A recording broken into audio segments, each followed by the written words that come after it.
வணக்கம். உலகமெங்கிலும் நிறைந்திருக்கும் ஜீ தமிழ் தொலைக்காட்சியின் அன்பு தமிழஞ்சங்களுக்கு அடியேன் சுபாஷ் பாலகிருஷ்ணனுடைய காலை வணக்கங்களும் வாழ்த்துக்களும். இந்த நிகழ்ச்சி நல்ல ஆரம்பம். தொடக்கமே பாருங்கள், கேட்கும் போதே இனிமையாக இருக்குது.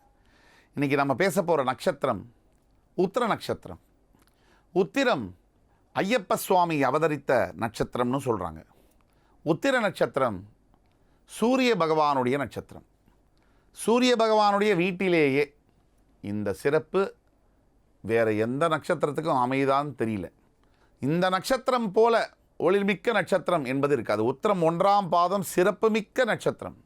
2, 3, 4 பாதங்கள் கன்னி ராசியில் புதனுடைய வீட்டில் வந்தாலும் கூட அதற்கும் சிறப்பு இருக்குது. அதை பற்றி பேசுவோம். உத்திர நட்சத்திரத்தில் நீங்கள் பிறந்திருக்கீங்களா? உங்கள் வெற்றிக்கான சூட்சமம் என்ன? ரொம்ப சுலபமாக சுருக்கமாக நாங்கள் சொல்கிறோம். உத்திரம் அற்புதமான நட்சத்திரம்.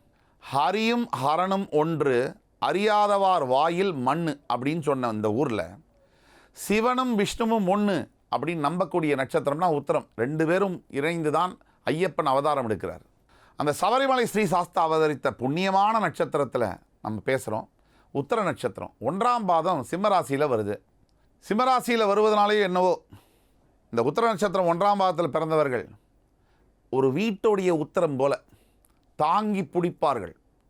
5 தம்பி 2 தங்கச்சி நின்று அத்தனை பேருக்கும் கல்யாணம் பண்ணி அத்தனை பேருக்கும் வாழ்க்கையை அமைச்சு கொடுத்து அதுக்கப்புறம் தான் வாழ்க்கையை தொடங்கக்கூடிய உத்திர நட்சத்திரத்தை தியாகிகள்னு தான் சொல்லணும். உத்திர நட்சத்திரம் 1ஆம் பாதத்தில் பிறந்தவர்கள் எந்த ஒரு செயலையும் செஞ்சாலும் கூட இவங்களுக்கு என்னென்னா அந்த பர்ஃபெக்ஷன், நேர்த்தி என்பது வேண்டும்.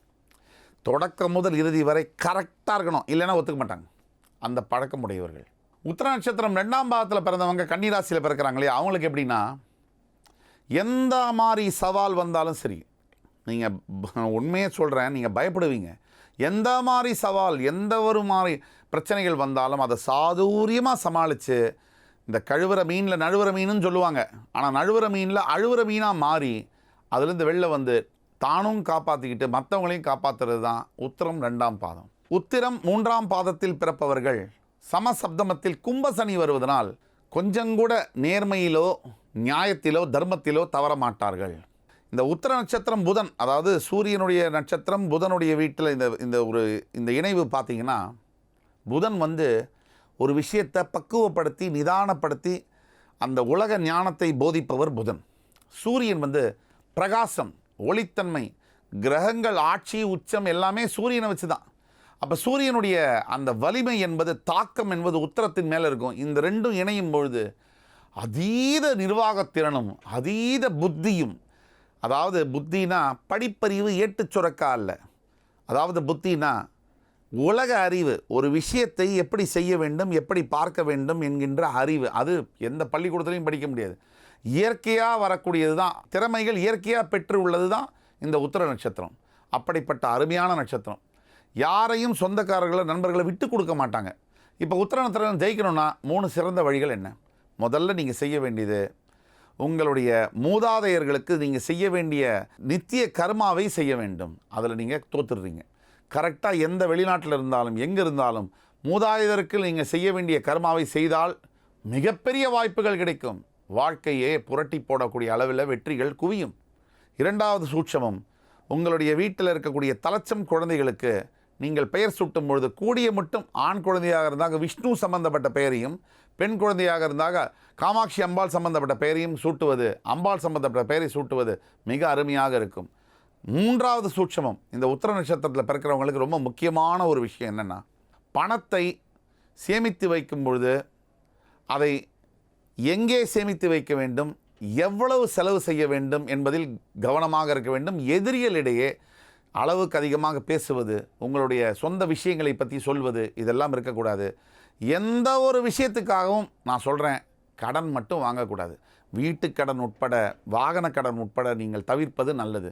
இந்த சூட்சமத்தை நீங்கள் பயன்படுத்தினீங்கன்னா வாழ்க்கையில் உங்களை தோற்கடிக்க யாருமே முடியாது. உத்திர நட்சத்திரத்தில் பிறந்த நீங்கள் வழிபட வேண்டிய தெய்வம் மகாலட்சுமி தாயார். உங்களுக்கு லக்ஷ்மி கடாட்சம் தான் தேவை. உங்களுக்கு நிறைய செல்வ செழிப்பு என்பது தேவை. நீங்கள் போக வேண்டிய வழிபட வேண்டிய ஸ்தலம் கோவில் இது லால்குடி மாங்கல்யேஸ்வரர் திருக்கோவில். இந்த பிரசித்தி பெற்ற கோவில் லால்குடியில் மாங்கல்யேஸ்வரர் திருக்கோவில்லாம் தெரியாதவங்க இருக்க முடியாது.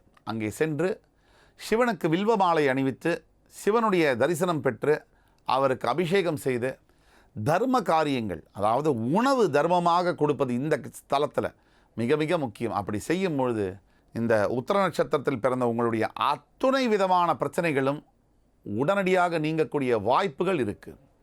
உங்களுடைய பக்தி தான் அதுக்கு காரணம். நீங்கள் செய்யும் போது முழு மனதோடு செய்ய வேண்டும். உத்தரம் நிச்சயம் வெற்றி. இந்த காணொலி உங்களுக்கு பிடிச்சிருக்கும்னு நம்புகிறோம். அடுத்து வரும் காணொலியில் மறுபடியும் உங்கள் எல்லோரையும் சந்திக்கும் வரை உங்களிடமிருந்து விடைபெறுவது உங்கள் சுபாஷ் பாலகிருஷ்ணன். நன்றி, வணக்கம், வாழ்க வளமுடன்.